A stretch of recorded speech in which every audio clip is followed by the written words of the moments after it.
Another outstanding bowling display from spinner Gudakesh Moti carried the West Indies to a comprehensive innings and a 4-run win over Zimbabwe on day 3 of the second and final test in Bulawayo.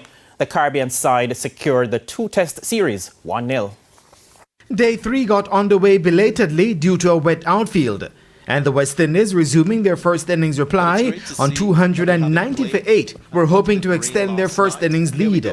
But maybe with the Valentine's Day spirit in the air, Jason Holder decided to gift his wicket to Victor Nucci, the very first ball of the day, for 3. And with the Windies tailenders swinging for the hills, Nucci took up the invitation to treat and quickly wrapped up the Caribbean side's first innings for 292 in his next over, to end with his first 5-wicket haul in tests, 5 for 56.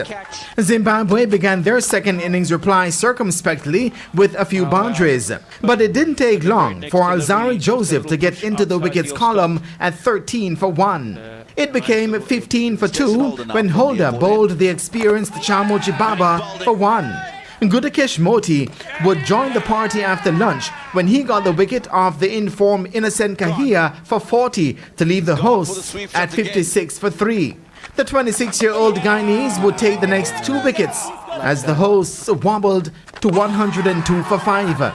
Pacer Shannon Gabriel would get his first wicket of the match.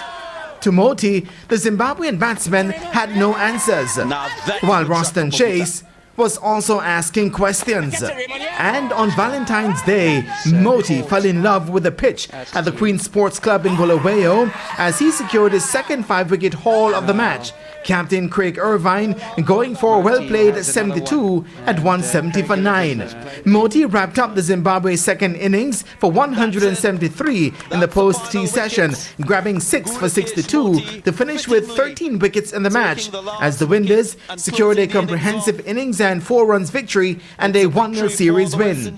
Moti, who was named player of the match and series, secured the best bowling figures in a test match by a West Indies spinner since Sonny Ramadan's 11 for 152 against England in 1950.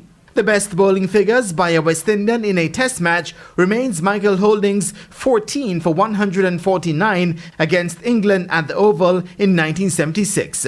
The West Indies will now turn their attention to the tour of South Africa with the first test on February 28. Jermaine Brown reporting for TVJ Sports.